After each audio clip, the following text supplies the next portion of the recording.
Good morning. Hello, everyone. Thanks for coming. I guess it is Super Bowl Sunday, and they tell me snowing outside. So my apology for starting a bit late.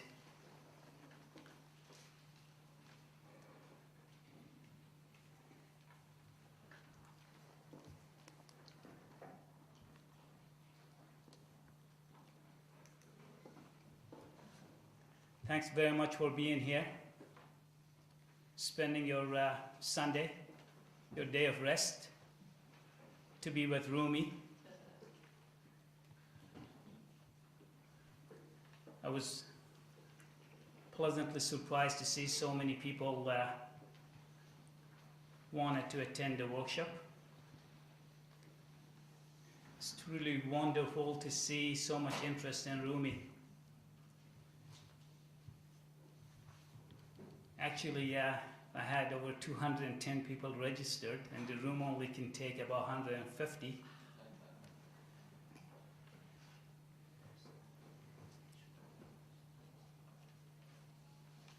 Because of the diverse nature of the audience, I felt it's best if I talk a bit about the rise of Sufism, a movement which Rumi was a leading member. Not just a leading member, but also he was himself so influenced by a number of other eminent Sufis before him and during his lifetime. Prominent Sufis like Bayezid Bastami. Don't worry, you'll hear these names over and over again today. You'll get them. Bayezid Bastami, Lady Rabe, Hallaj, Sanai, Attar, of course, Shams Tabrizi. By the time Rumi was writing, he was, can you all hear me? Yes? By the time Rumi was writing, he had about 500 years of Sufi teaching and principles before him. And we must realize that he was standing on the shoulder of a lot of very tall people. So we really cannot study Rumi in isolation. And that's part of the reason I thought that we should really have at least some background on the rise of Sufism as really a very important institution.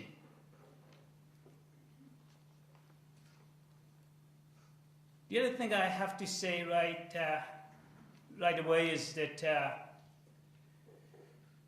Sufism and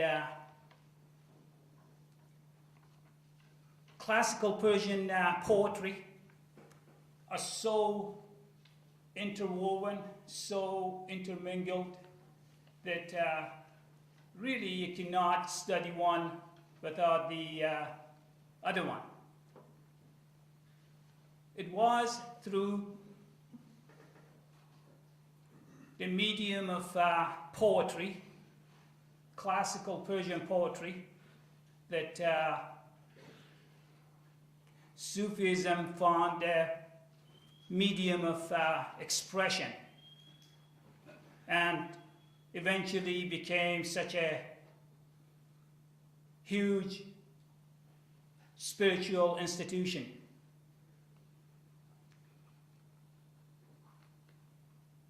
On the other hand, it was through Sufi poets that Persian poetry was so enriched and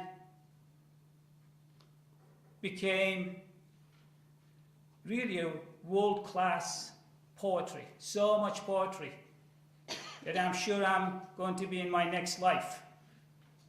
Just do nothing but to spend my time doing Persian poetry. I started a bit late this time.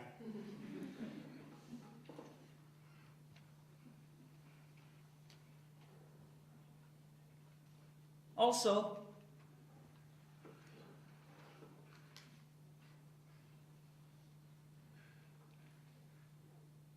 let me say this, that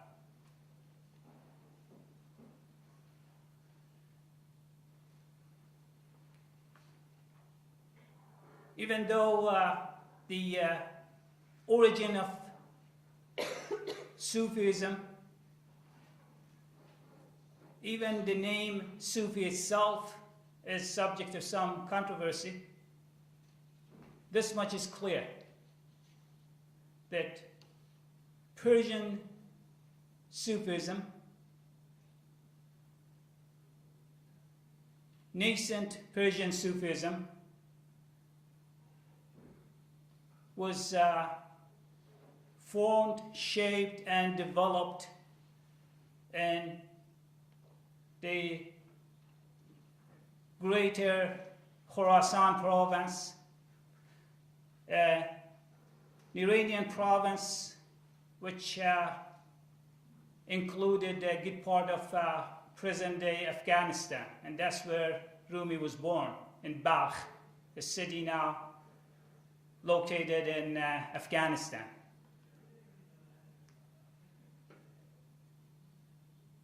Arab Islamic mysticism,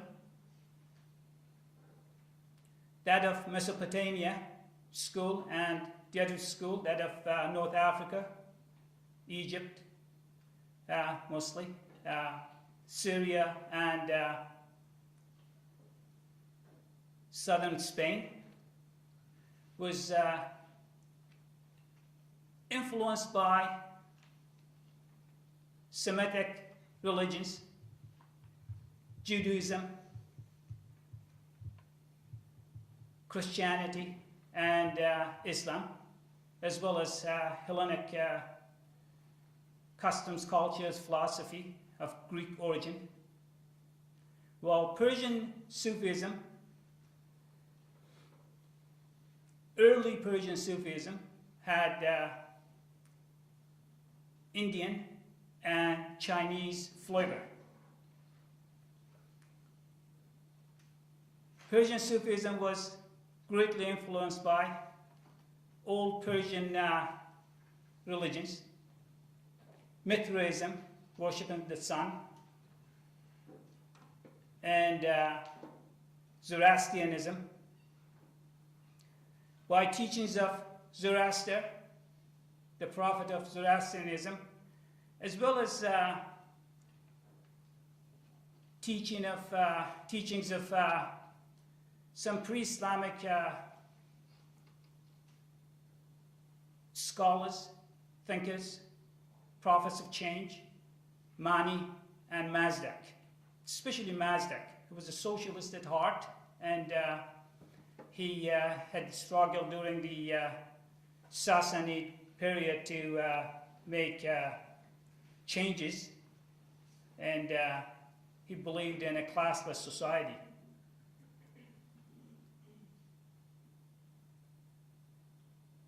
So there were some, in the early stages of Sufism, there were quite a bit of differences between the two, Arab and Persian mysticism. Now, when at the end of Sassanid period, which had lasted about 400 years, Persians were quite a bit fed up with the system, the excesses of both the royal court as well as the religious establishment. So when Arabs attacked Iran,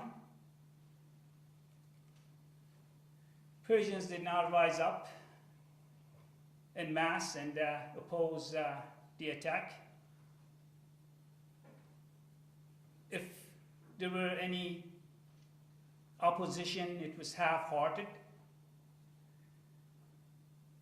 because of the slogans of brotherhood and equality which Islam brought to occupied lands. There might have been even some tacit support for the invasion. But it didn't take long before Persians realized that they're becoming underprivileged and second-class citizens in their own land. After the initial shock and a period of dormant hibernation, they woke up and the fight to make changes were on. Now the opposition to get rid of the invaders took two fronts. One was armed uprising, and the other one was through changes, non-violent changes by Sufis. The armed uprisings, the history has recorded many. Most Persians are familiar here with that of Yaqub Safar, Maziyar uprising, and especially Babak Khurramdin's uprising, maybe most important of the three. Babak had bloody battles with caliphs in Baghdad. For 20 years, he was fighting tooth and nail to get Caliph's army out of the occupied Persian territories. His main aim was to actually replace his own religion, replace Islam by his religion of Khurramdinam or Khurramiyya, which had roots actually in teachings of Mazdak, which I mentioned before. He came very close to actually being victorious. He's said to have killed as many as 250,000 Muslims during those wars. Some sources have recorded over 1 million. But eventually he was tricked, arrested, taken to Baghdad, and killed in a very gruesome manner. He's still a national hero in Iran. And when I was visiting Baku a couple of years ago, that's Azerbaijan, the northern Azerbaijan, one of the independent now old Soviet republics. People, and even very religious people, and I found that to be quite a paradox, where talking very passionately and with respect of Babak, and actually they celebrate his birthday, and the name Babak is a very popular male name.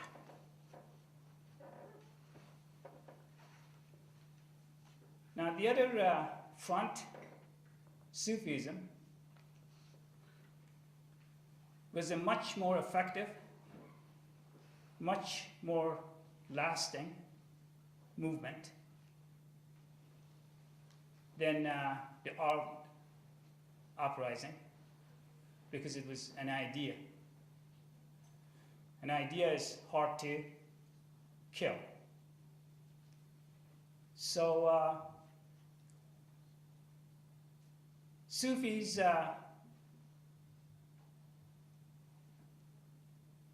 starting around the 2nd century Hijra, Muslim calendar, or 800 AD, they quickly became a very powerful, very effective institution,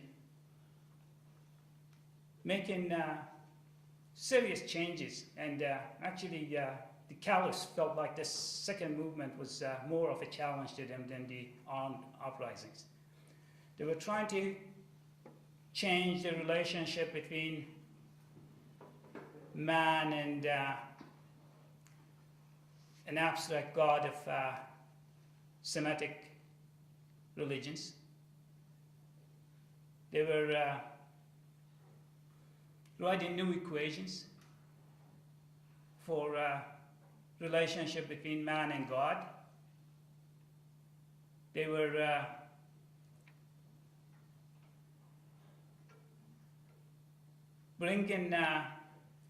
they were making man and woman the center of their universe, rather than an omnipotent God. And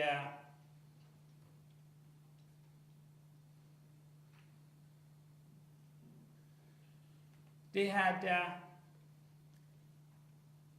so much success in such a short time for a number of reasons. Let me just very quickly go into some of these reasons, and everything I'm saying, you're going to see that is relevant to Rumi's life and work eventually. As I said before, you really cannot study Rumi in isolation. One of the things they did was to come up with the name Tariqah or Tariqat, as opposed to the dogma of Sharia. In Sharia, the laws are written on stone. They're followed. They cannot be changed. They are rigid. The followers of Sharia and their enforcers adhere to them religiously. While Sufis, in their tolerant way, were trying to get rid of all these rituals, external religious rituals, by having direct communication with God. What they did was to, instead of having a God which is a master, and people who are his servants or slaves, you know, and when you see names like Abdullah, that means the slave of God, Allah. Abdul Qadir, slave of an all-powerful God. Abdul Rahim, slave of or servant of the compassionate God. All these, that was the sort of things which they wanted to change. So they they came up with this idea of lover, beloved. All of a sudden, their God became their beloved. And he was as much in love and as much infatuated with the lover, the man, woman, as they were with him.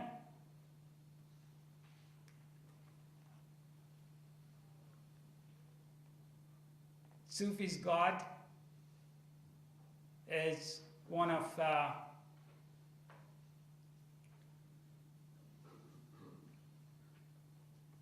non-violent, kind, caring God, which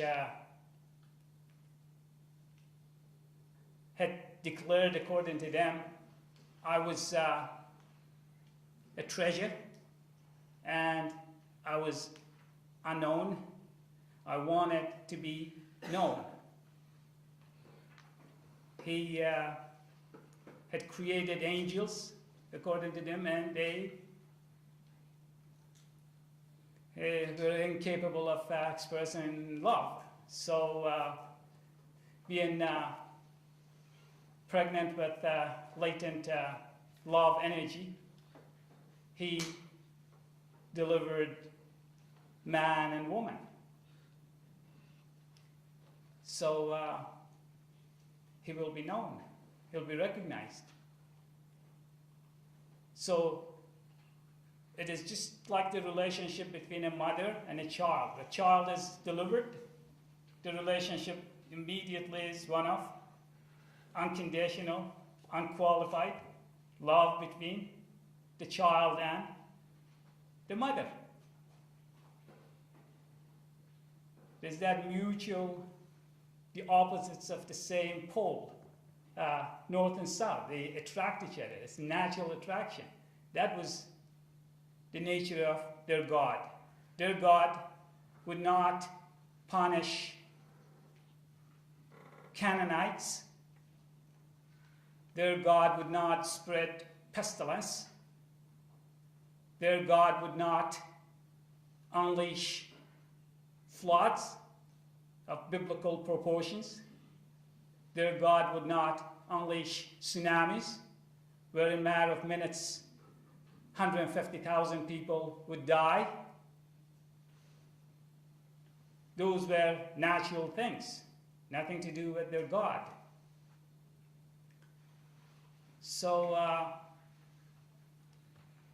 that, of course, appealed to a lot of people. Instead of having a vengeful, angry God, they had a God which was nothing but pure love. The angry, vengeful God of Semitic religions is what British poet William Blake calls Urizen. That's your reason, your mind, your screwed up mind has created that. Sometimes he calls their God Nobo Daddy. That means no one's daddy. And sometimes he calls him father of jealousy. He says, one of his poems, he says, why art thou so silent and invisible, father of jealousy? Why all the darkness and obscurity in all thy words and laws, that none can eat the fruit but from the wily serpent's jaws.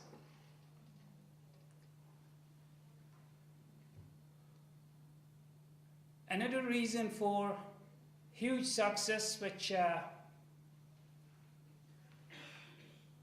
Persian Sufism had was the fact that not only love became the center of the gravity of their movement, but also tolerance. In their gatherings, everyone could attend. That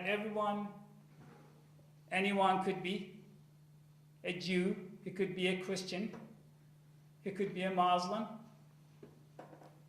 he could be a Hindu, he could be an atheist, he could be a non-believer. And most importantly, there were no gender inequality there. Women could attend. They were welcome to attend. They were encouraged to attend. And that's why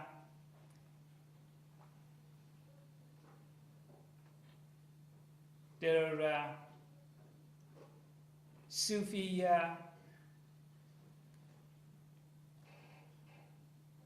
saints, I guess I can call them, which are women. The prime example of that, of course, is, you probably have heard, is Rabia. Rabia, not only, she's probably one of the most respected of, and I already mentioned her name. Rumi was greatly influenced by her writings and her teachings. Rabia not only would attend other Sufi masters' sermons, but she had her own sermons where some of the most important Sufis of the time would attend and listen to her. Rabia actually is the proponent of what Sufis call kashf, that means unveiling. Unveiling, that getting rid of all the externals, all the shielding, so you could have that direct communication with your deity. Rabia was dead against fear of hell and bribing God with the rituals for the sake of heaven. One of her best known prayers goes something like this. Oh God, if I praise you for the reward of heaven,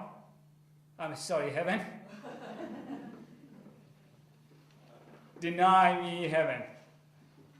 If I worship you from the fear of hell, please burn me in hell. But if I praise you for your own sake, then do show me your eternal beauty, your face. There are all kinds of stories about Rabia. Let me just tell you one of them. In one of her sermons, some men walk in and tell her that women are not as good as men. They shouldn't be becoming Sufi masters. And the reason was that if women were as good as men, why is there not a single female prophet? They said God only utters his words through male prophets. She says, yes, but there's also all these other egoistic, self-serving things have never been oozed out of a woman's chest. It's always been uttered by you guys.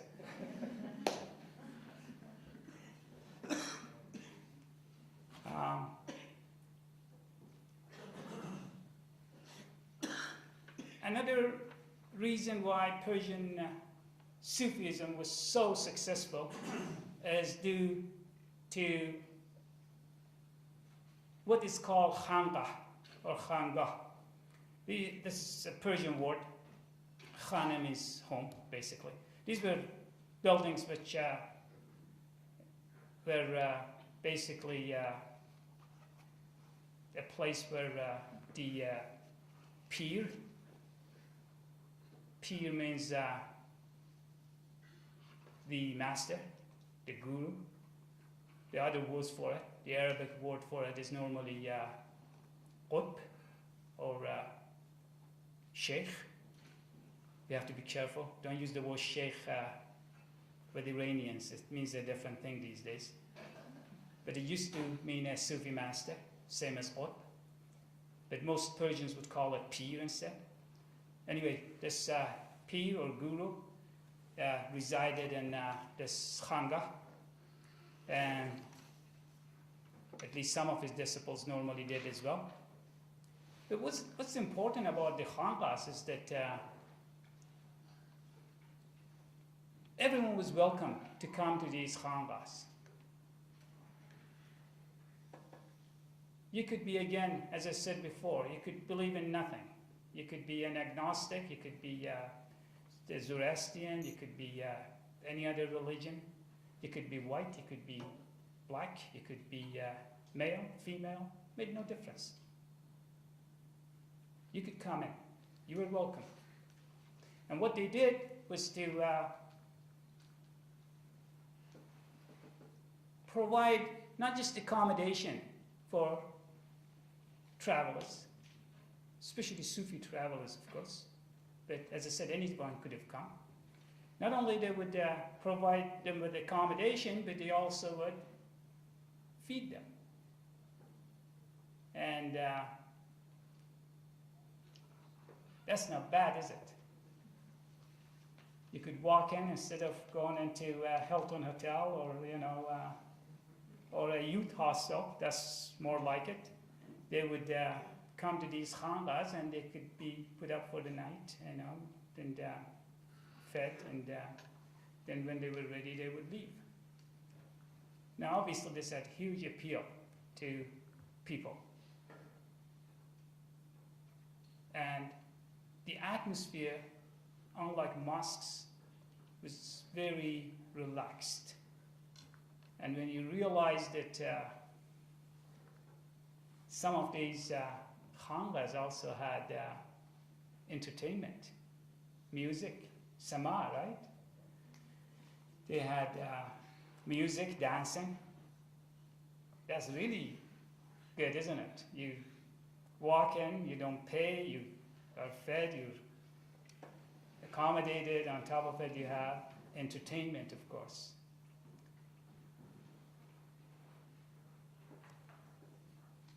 In the early 90s, I went to Iran and I bussed.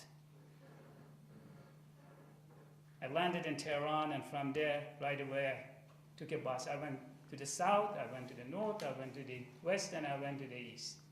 I stopped in so many villages and talked to so many people. And one of the other things I did was to go and visit shrines of some of the poets like Ferdowsi, Hafiz, etc. But also that of Bayezid Bastami. As I said before, you'll hear these names. If you read Rumi, you'll see these names over and over. They're just role models for him. And he has all kinds of stories about Bayezid. And another one, which is not very far from Bayezid's place, about half an hour car drive, was that of a guy named Abu Hassan Kharaqani. And again, Rumi got some wonderful stories about this fellow. And the reason I'm telling you this is because I was so touched. As soon as I walked in there, right on top of the door, it says, it must have been from his own time, just sort of faded, but you could read it. It said something like this: whoever walks in here feed him. But the part that really, really touched me was said, and don't ask of what his beliefs are. That sort of tolerance, I think, must have really, really appealed to a lot of people. Okay, let me give you one more reason. I can go on and on, but let me give you one more reason why Sufism as an institution was so successful. One of the Sufis, well-known, wonderful poet. Only if we could find someone like Edward Fitzgerald to translate his poetry to English and make him known. His name is Abul Sayyid Abul Khair. This guy actually was born just don't throw away from where I was born, in a city named Meyhane, which is in present-day Turkmenistan right now. And what he did was pretty bold, pretty daring. What he did was to introduce poetry into Sufi gatherings, into their sermons. Now, I'm saying it's bold because, it was always customary to start with verses from Quran, talk about hadith traditions, prophets' traditions, and always you start with the Arabic phrase "Qala Allah," that means God said so, or "Qala Rasulullah," the Prophet said so. But I would say it would walk in there and start reading Persian poetry. It's, he writes the same style as Khayyam, actually, what you call Rubai, mostly. And for Persians who really never got good with Arabic, and remember that unlike places like Egypt, Syria, and others which adopted Arabic after Islam took over, Persians went back, held on to their old language, and went back and spoke Persian again. So this must have really had a huge appeal to people also. And remember what I said, that Persian poetry and Sufism are so interwoven that you really cannot separate one from the other.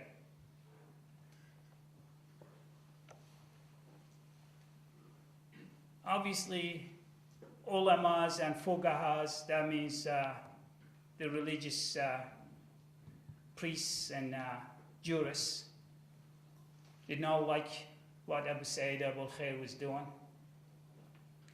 So they officially complained to one of the most powerful kings of that after Islam came to Iran of the time, Sultan Mahmud. And Sultan Mahmud being totally dependent on Caliph's support because he did not have grassroots support with Iranians, immediately assigned a committee to look into this guy's activities and censure him. Now, this was relatively, obviously, not that nothing happened to Abu Sayyid Abul Khair, and he lived to be an old man and die of old age. But some of the other radical Sufis were not so lucky.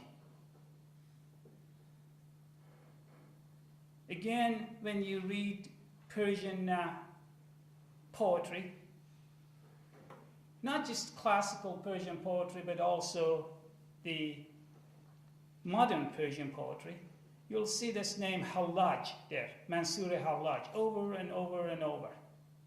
He is a darling of not just Sufis, but all intellectual Iranians. This guy, one of the best-known Sufis, you know, they were always the religious establishment, the conservative, fundamentalist religious establishment obviously did not like what was happening. And for example, khanqahs were taking people away from mosques.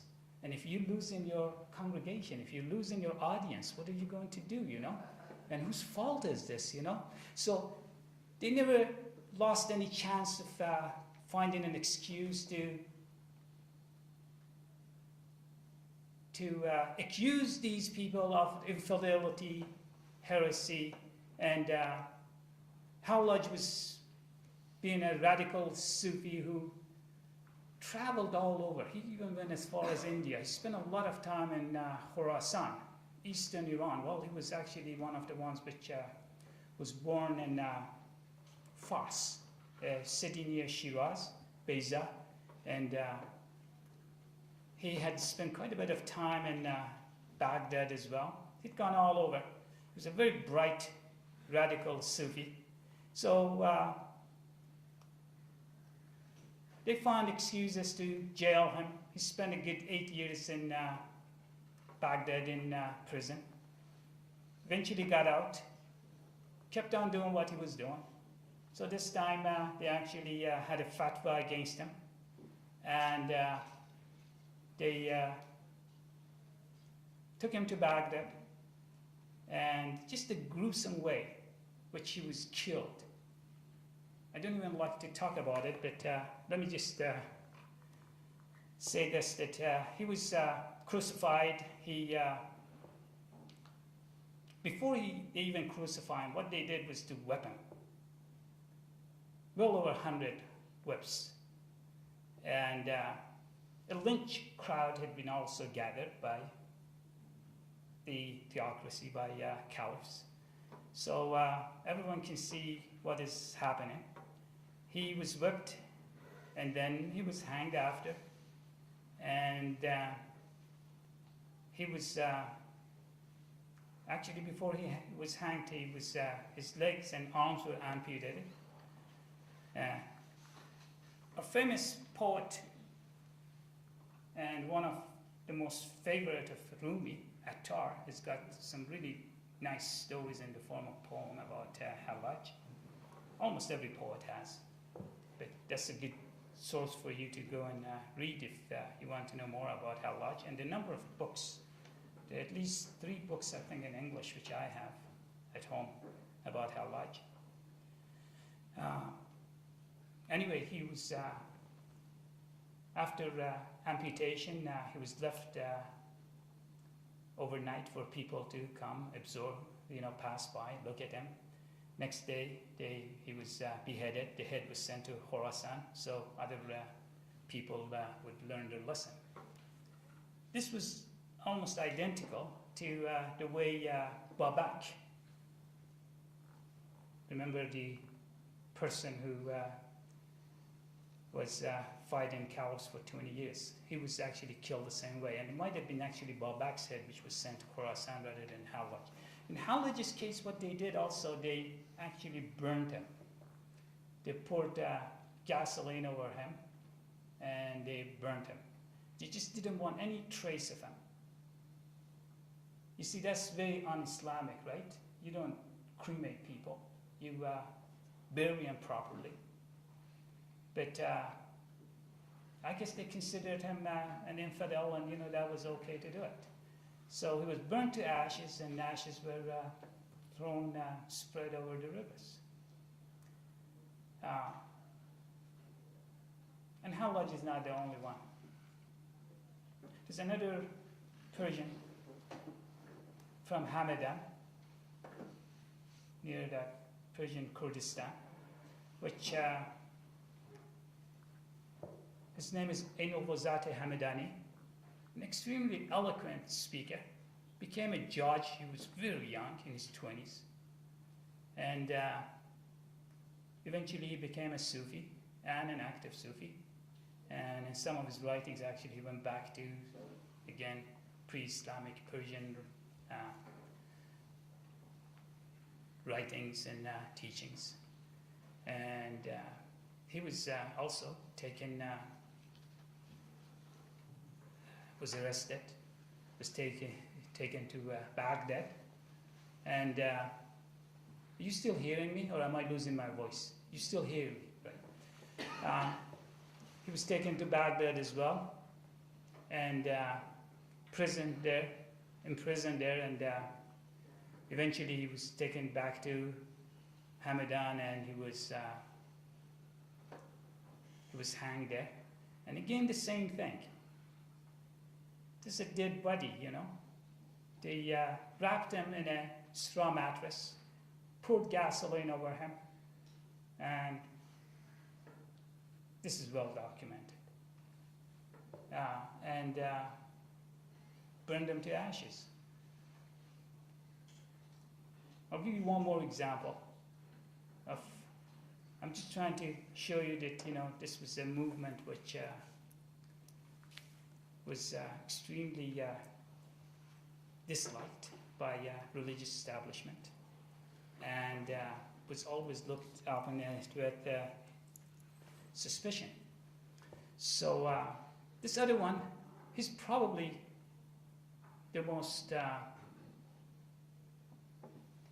intelligent post-Islamic scholar, which Iran had up to that point anyway. His name is Shahabuddin Sohrawardi, and I'm sure a lot of you must have heard of him. This guy was, by the time he was killed, he was 36, Einokuzat was 32, I think. So Sohrawardi was 36. He had written 50 books and essays by the time he was 36. And the same thing, I won't go into details again. So you can see that there was a lot of animosity, hostility between the religious establishment and Sufism. Regardless, Sufism grew, even it survived the Genghis Khan's attack. Actually, if anything, it might have even flourished. And but the fact is that by the time Rumi was born, Sufis had learned their lesson. They knew that they could not just, you know, openly, overtly discuss their principles. So the language became coded, and it also was put into Islamic framework.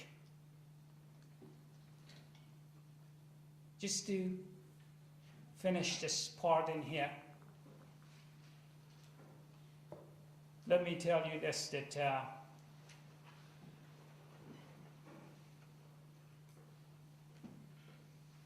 as we know, Sufis, they were always very, of course, peaceful, very non-violent. At the same time, early Sufis were very, as I said before, very engaged and even intellectually combative. But never really, there were no orders, for example, in the beginning. So eventually we had different orders of Sufism, and even Sufis started sort of having differences between themselves. A dynasty which lasted quite a long time, Safavid, actually they were descendants of a very important Sufi order Safiuddin Ardebili, and that's where the name comes, Safavis. This guy was a typical Sunni master, and quite a movement, very peaceful though. But his grandchildren and his descendants eventually called themselves Shah and Sultan, meaning kings. They went after some other Sufi orders, especially Ni'matullahis, which was another important order at the time. And essentially, because they felt very insecure, they adopted Shiism in Iran as the official religion. And they went after these other Sufi orders. Almost, all Sufis either went underground, other orders, Sufis from other orders, or they left Iran and they went to other places like India, which is precisely what a lot of Zoroastrian had done before when Islam came to Iran. So what happened, these Khangas actually got very much deserted. Sufism basically lost this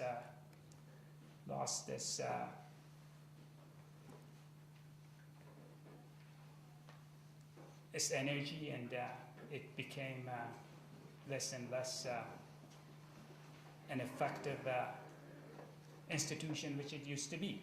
And it has never gained it back. There are Khangas still all over, including North America, but nothing like the early ones. And the same thing unfortunately happened also to Persian poetry. Safavid not only really did a lot of damage to Sufism as an institution, but they also really sort of stopped that love of poetry which Persians had, and most poets during their time actually went again also to India.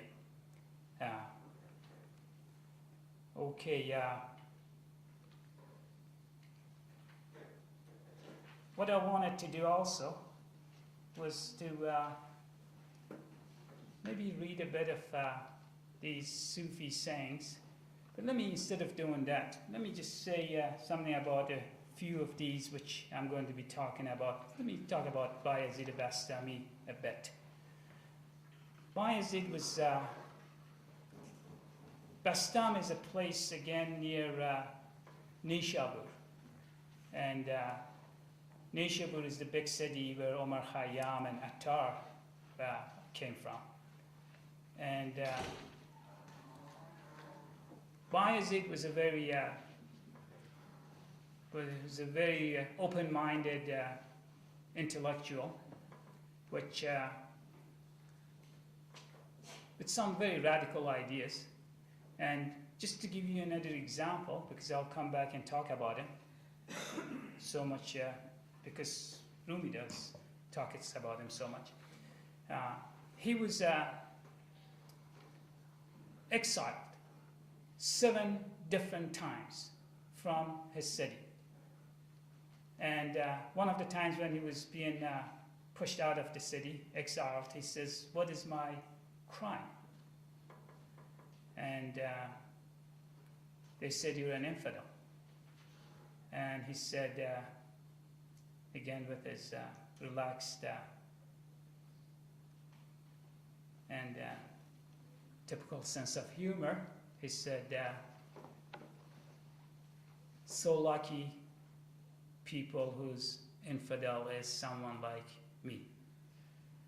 I think I'll stop in here, let you have a little break, and we'll come back. When we come back, I'm going to be talking about, what am I doing? Life of Rumi, yes. I'll talk about life of Rumi, and I'll do some, talk a bit about Divan, and then we'll have a lunch break around whenever. I was told that half an hour is not really enough. We'll see. So if you want to just switch out a bit and see if our musicians are ready to come.